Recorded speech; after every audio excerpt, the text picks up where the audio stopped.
This past summer, I spent 6 weeks in Tokyo, Japan. Okay, it was awesome. We have a picture of our team. Here's the squad for the summer. Man, we had such an amazing time. I love Japan. I love the culture. I love meeting the people, chopping it up. I tried learning some Japanese. It's a lot harder than Spanish. It didn't do too well. But, man, I was trying. And I was loving the food, too. They got the great ramen there. They got amazing sushi. Sushi on the low, cheap. You can get 12 plates, 10 American dollars. It was awesome. But one thing Japan didn't have the best of is cheeseburgers. Okay, we're kind of walking around, me and a couple of the guys, we were trying to find the best burger spot in Japan, in Tokyo.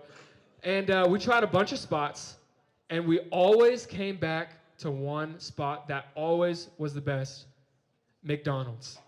Okay, McDonald's, you can't go wrong with McDonald's. And so one afternoon, me and two of the guys, we go to McDonald's. And one of the guys, his name is Jack.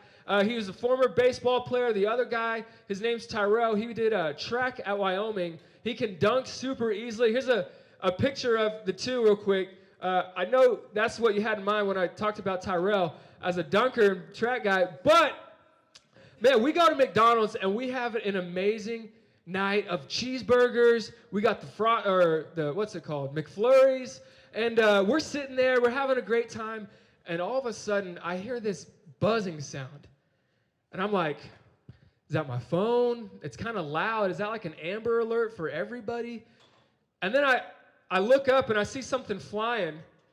And I'm like, that's not a bee, because this thing's the size of a small bird. Okay, it is something terrifying.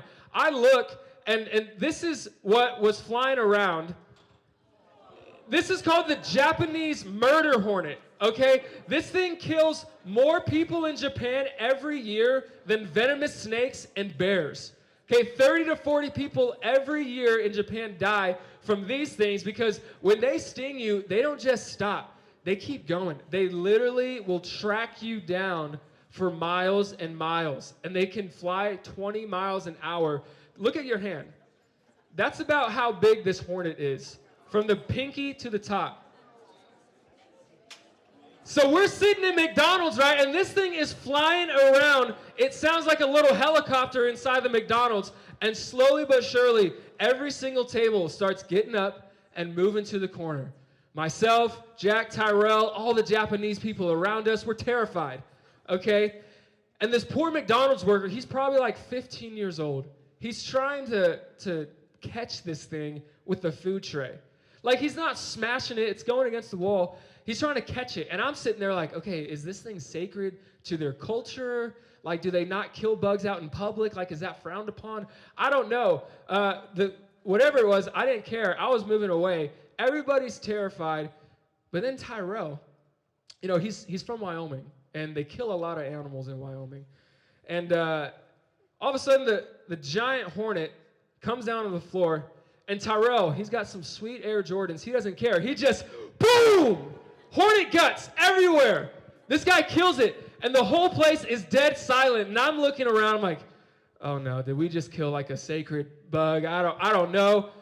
And then everybody starts clapping. They start clapping. They're like, yes, yes. Everyone's so excited that this guy killed this giant hornet. The whole night was restored. Everyone goes back to their seats. They're having an amazing time. We're laughing like crazy. We feel like heroes of Japan. I wish we would have asked for free food or something, because they just loved Tyrell that night. Man, every single person at McDonald's was about to have their whole nights ruined. But because we had one brave man, everyone's lives were saved. And we had a great McDonald's experience. You know, in life, there's often one biggest need that creates greatness in any area. In football, it's a quarterback. If you got a quarterback that's playing well, your team's going to be great. If you don't, it's going to be hard. Okay, it's going to be hard. In health, it's your nutrition. You can't outwork a bad diet. There's some people that they look like it. You know, DJ, I've heard the stories, man. Dude eats Skittles and Sour Patches, you got a six-pack. But not him, okay? Everyone else, it's your nutrition. It's in academics, you got to have caffeine and ChatGPT. Like, if you don't have those, you're going to have a hard time. In relationships, it's trust. Whether it's a dating relationship or a friendship, if you guys don't have trust, you're not going to have a very great relationship. If you were to guess what the biggest need is for someone to have a great faith, what would you guess? Discipline? No? Hold on, no. Ambition? No, not ambition. Mental toughness? No, not even that. The last 2 weeks, we've been talking about how to accelerate your faith. And 2 weeks ago, Dane talked about focusing on what matters most. How sometimes having a busy life filled with lots of things that may even be good can keep you from the thing that matters most, which is spending time with Jesus. Last week, Jake talked about counting the cost of following Jesus so that you know before you ever get started, hey, here's what to expect. Here's some difficulties that may and will come up in faith. Make your decision accordingly. Man, tonight is our last talk on how to accelerate your faith. And when I say the word accelerate your faith, I'm talking how can you grow in your faith exponentially if you just follow and practice a couple things. Like if you just do these couple of things, your growth in your faith will just rise exponentially. You'll know Jesus so much more. To follow Jesus, there's one trait that must mark your life. But before I tell you what that is, I got a question for you guys, okay? Talk with the people around you. What's the best piece of advice you've received? All right, talk with the people around you. All right, bring it back.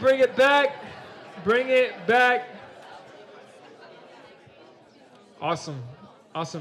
Hey, a couple weeks ago, I'm having dinner at my house with my wife, and we're just sitting down, we're having a good meal, having a good conversation. And she asked me this question, hey, what's one area of my character that I could grow in? I'm like, man, that's a very mature question. You got to be very secure in yourself to ask somebody that question. So I think about it, and I give her an answer. You know, she's already so perfect. But we kind of sit there for a little bit of silence afterwards, and I get that impression, I guess this means I have to ask that question in return. I guess that's the natural thing to do. So I'm like, hey, if I, were to grow in any area, even if I'm already super strong and I'm already doing super well in it, that can still qualify. Which area could I maybe grow in, even improve even more, than I'm already at? And so she kind of sits there, she waits a little bit, and she goes, humility. You can really grow in humility. And let me tell you, dude, hearing that you need to grow in humility is like telling somebody, hey, you need to be a little taller, okay? It just hurts to hear. But luckily, we can grow in humility. You can't grow in your height, okay? I'm stuck right here. I'm 6 foot with socks on, okay? But I'm happy. I'm content. And so tonight, I'm so glad that I'm talking to you guys about humility, because what better person to be qualified than someone who's trying to grow with you in this? Man, the most important character trait for someone to accelerate their faith and grow in their faith is humility. Jesus says, whoever humbles themselves will be exalted, and whoever exalts himself will be humbled. We're going to look at how the Bible tells us to grow in humility and even gives us an example to follow. So in the book of Philippians, it starts off like this. Do nothing out of selfish ambition or conceit, but in humility count others more significant than yourselves. Let each of you look not only to his own interest, but also to the interest of others. So we see from the start, there's two ways you can go about things in life. There's selfish ambition, or there's humility, which is looking to the interest of others. And so selfish ambition can look like two ways. It can look like I want all of everything pointing back to me, or I want whatever I do for others to benefit me. So this can be really easy to see. Like if someone's always talking about themselves, if someone is always trying to point the conversation back to them, that can maybe be a little bit of selfish ambition. Another way that's harder to see is if, hey, am I befriending somebody because maybe they got influence, maybe they've got money, and I'm hoping some way that comes back and benefits me. Oh, this guy's dad, he's in a really high spot. Maybe he'll hook me up with a summer internship. I'll be his buddy. Oh, this school, they might give me a lot of money on the NIL. Maybe I'll just go there because that's a good spot to be. Man, so much of our lives, it's so easy to have selfish ambition. Man, I have it all the time. It's so easy. But the other way is look into the interest of others, where you put their interests and their needs above your own. Man, I think about this story of when I was first coming back to Tucson. After I graduated, I moved to Texas, and then I came back to Tucson to work for StuMo. And it was at a weird time in the year. It was like end of February, so I was taking over someone's lease, and so the timing was off. I had like 2 weeks where I had to crash on the couch, rent a hotel. And so luckily, my mentor in college, Dave, he was the guy who spoke at SMC night. He said, hey, why don't you come stay with me and my wife? You can stay in the guest room. We've got a bed for you. We'll cook dinner for you. It'll be a great setup. And so I'm like, okay, this is great. I go over there. I drive over there. I'm staying the night. I'm just coming from Texas, so I got about a 2-hour head start on my body clock. So I'm waking up early. Like, I'm trying to make these people look lazy, okay? I'm waking up 6 a.m. I'm like, what are y'all doing? In reality, I'm just waking up at 8 a.m. back in Texas time. But I'm 6 a.m. Arizona time. I'm waking up. I'm going out. I come back. And every morning, I have this one prized possession. It's a Vitamix blender. Y'all know blenders? Let me tell you, Vitamix is the top of the line. Okay? You buy a Vitamix because it lasts your entire life. You can blend anything in it. You can keep it running for thousands and thousands of hours, and that thing's still going to run great. But let me tell you what you don't buy a Vitamix for. You don't buy it for being quiet, because it's not. And so every morning at 7 a.m., I go in there and I start blending my breakfast smoothie. And these guys, Dave and Val, are still sleeping. And so they get to be woken up every morning with me staying at their house by the sound of banana and protein powder mixing together. Okay, so I don't even realize this, that I am just totally throwing off their whole morning routine, their whole sleep schedule, everything, because they would come out of the room and, they'd kind of be waking up a little bit. They're like, hey, Blake, good morning. And I'm like, hey, what's going on? I'm on Texas time. I've already got 2 extra hours. And they get their coffee. They'd sit down, read their Bible. And I'm like, okay, I guess I'll do that too. And but they never once complained. Never once complained about it. I didn't even realize it was something until like years later when I kind of thought about it. And Dave said something like, oh, yeah, like that really helped us start being more morning people. I was like, oh, I guess that's good. Like, I'm helping you guys. But at the time, man, I was not thinking anything about them. But Dave and Val, they were putting my interests above themselves. They were paying for my dinner every night. They were paying for, extra water I'm using for the shower. They were paying for all these things and taking care of me and being even willing to give away some of their time, some of their sleep for me. Man, that's humility. That's putting others' interests above your own. To grow in humility, we must serve others. Oh, yeah, that's Dave. He's got a beard. He's good. Good guy. To grow in humility, we must serve others. So we're going to see what the Bible says next about growing in humility. So it says, have this mind among yourselves, which is yours in Christ Jesus. That's this mind of humility, who, though he was in the form of God, did not count equality with God a thing to be grasped, but emptied himself by taking the form of a servant, being born in the likeness of men. Okay, I want you to imagine if Jeff Bezos decided to step away from his role as CEO. He decided to give away all of his money, and he just decided to take the job of a janitor in an Amazon factory. And that's what he did. And maybe even he put a wig on that bald head of his so people couldn't recognize him. And so he got no glory. He had no respect from peers, but he was just doing that to serve and help others. He gave away all his power, position, and influence to go and serve others in a lowly position. Okay, that's a little bit like what Jesus did for us. I think about my friend named Noah. Here's a picture of Noah right here. He's a Colorado guy. Okay, some of you guys may know Noah. He's from Colorado. He came to college, and he looked like a guy from Colorado. You know what I'm talking about? You guys know. Long hair, got that little beanie thing. He wore vintage Denver jackets and then Bob Marley shirts exclusively. Okay, this guy was as Colorado as it gets. He rushed a fraternity. He was a Fiji. And man, he just loved the lifestyle that came with it. Smoking, drinking, it didn't matter. He loved it all. But man, his life started to change. He came to SMC. He came to Kaleo. He started growing in his faith, and his life started to transform.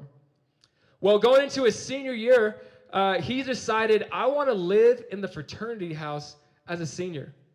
And for you guys that don't know much about fraternities, most seniors do not live in the house. They're off living in an apartment. They're off living in an off-campus house so that they can have their own bedroom, their own bathroom. Noah said, I'm going to go and have 2 guy roommates, share a bathroom with 3 guys, and have loud music, the whole deal, going on 24/7 so that I can help serve these guys in my house.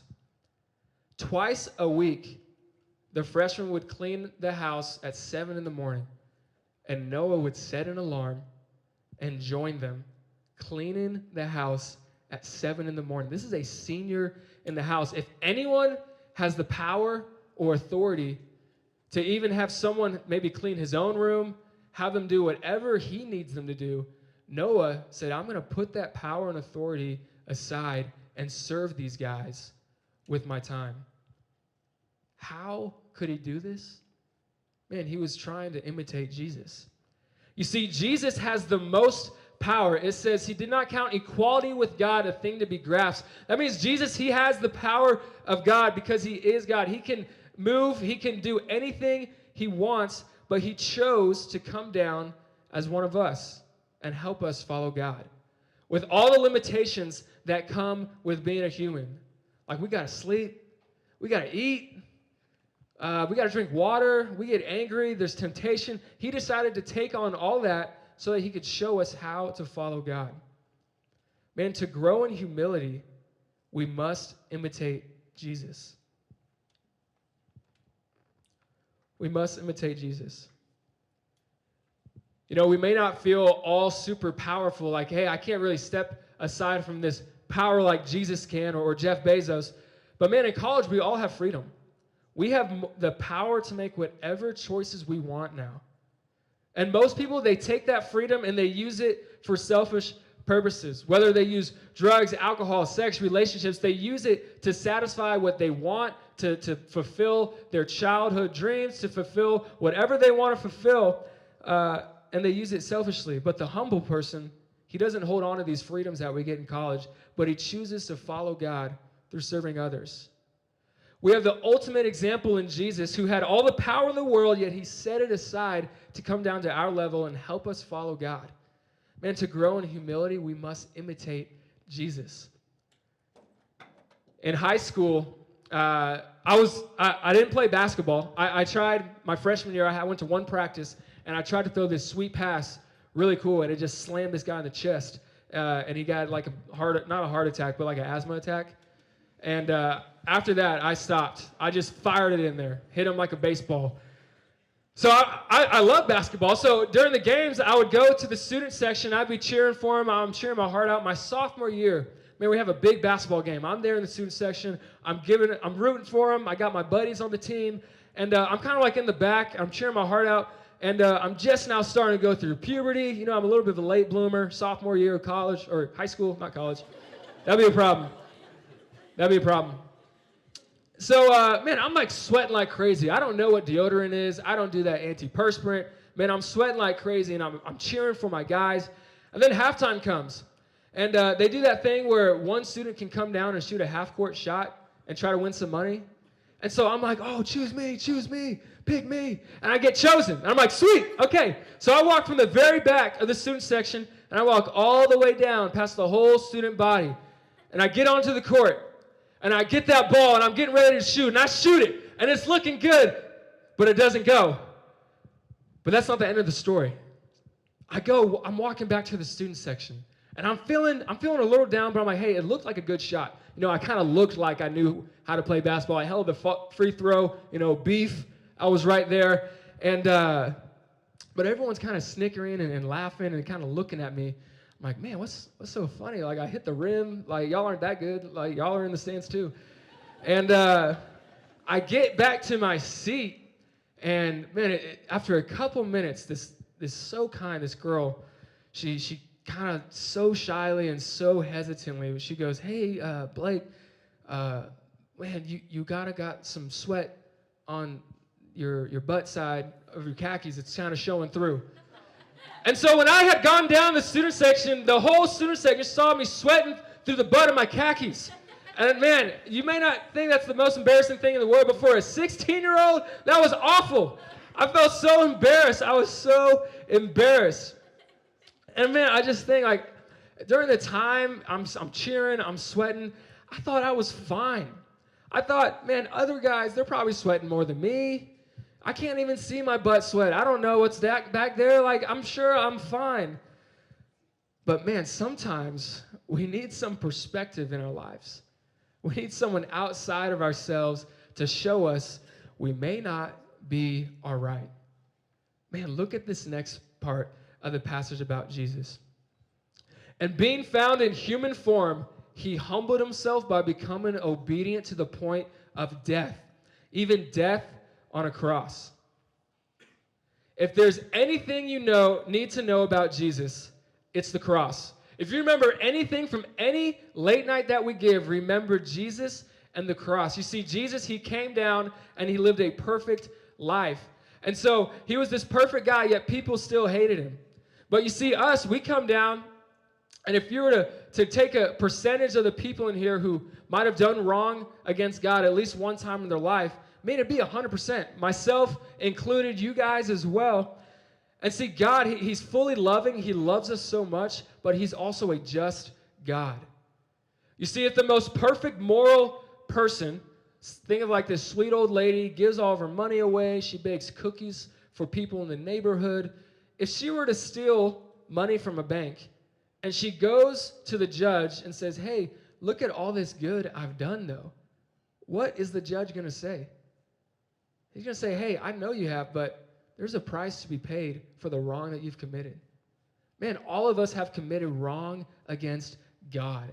And that's hard to say and realize sometimes. But why Jesus and the cross is important is because Jesus said, "Hey, that price you need to pay, I will pay that price on the cross." So he died in our place so that we can be restored to God.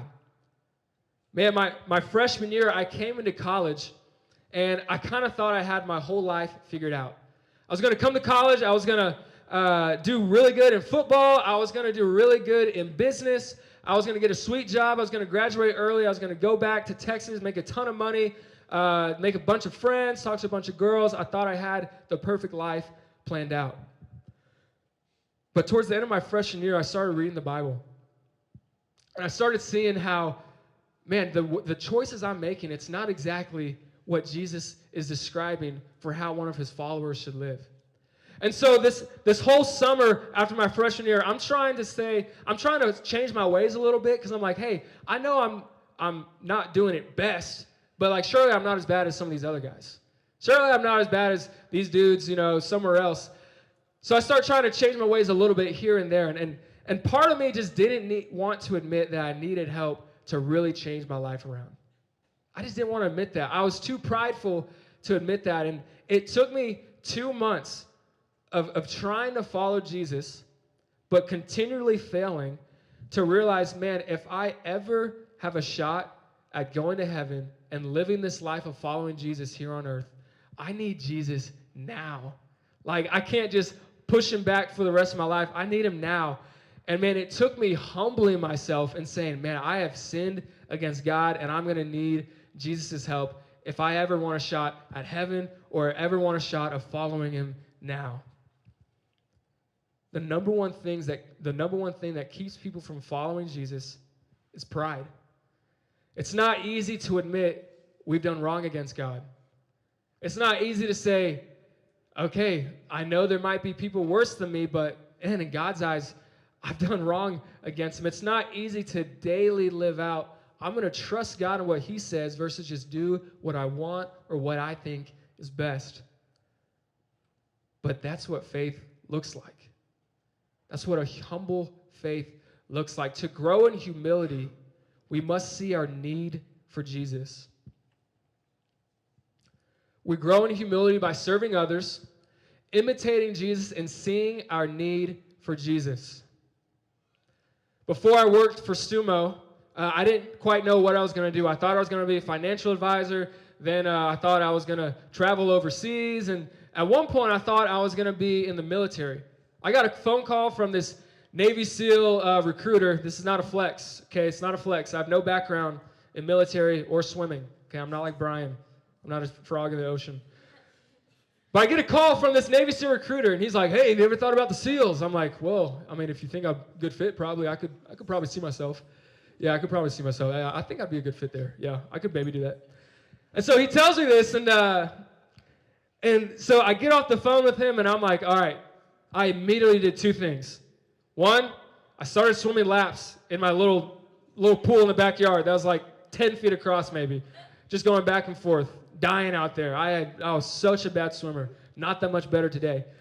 But the second thing I started doing was I started listening to Navy SEAL podcasts. Jocko Willing.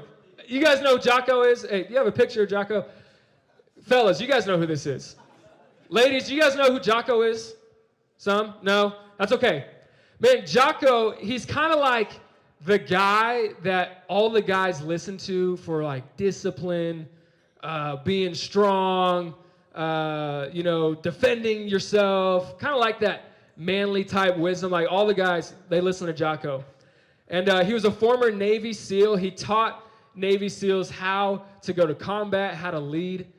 And man, he just had this quote. I'm reading this book and I see this quote in there, and I thought it was so interesting. Do you have the book said, what makes a good commander? And he says this: the immediate answer that comes to mind is humility, because you've got to be humble and you've got to be coachable. Later, when I was running training, we would fire a couple leaders from every SEAL team because they couldn't lead. And 99.9% of the time, it wasn't a question of their ability to shoot a weapon. It wasn't because they were unsafe. It was almost always a question of their ability to listen, open their mind, and see that maybe there's a better way to do things. That is from a lack of humility.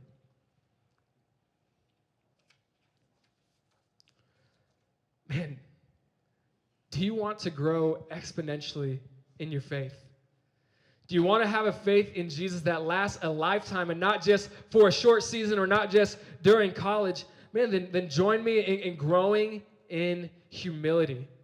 And I'm going to just give you guys 3 very quick tips and practical ways that you can apply what you heard tonight. And the first one is just take initiative to serve those around you. And don't look for their applause. Whether it's doing dishes for your roommates, whether it's paying for your friend's lunch or sending an encouraging text or even giving a thoughtful gift, man, look for ways to serve those around you. And maybe even try doing that in secret. Man, you will grow in humility the more you do that. The second way is just know Jesus more so that you may imitate him. Through reading the Bible, praying to Jesus, man, I would say read the book of the Gospels, Matthew, Mark, Luke, and John, and just observe how he lived and what he said. And then you'll be able to imitate him better. And the last one is just ask for advice from someone wiser than you in faith and listen to them. This is a hard one. It's hard for us to say, hey, someone might be a little bit wiser than me. And it's even harder for us to ask them something and then listen to what they have to say, especially if it's not what we want to hear. Maybe ask them, hey, how can I better manage my time? Is there anything you see in my life that I need to cut out? Do you think my significant other is helping me in my faith? These are hard questions, man, but they're questions that breed humility into us. It just grows humility into us. So my last question for you guys tonight, and we'll wrap this up. What is one thing that stuck out from the talk, and what is one way you want to grow in humility?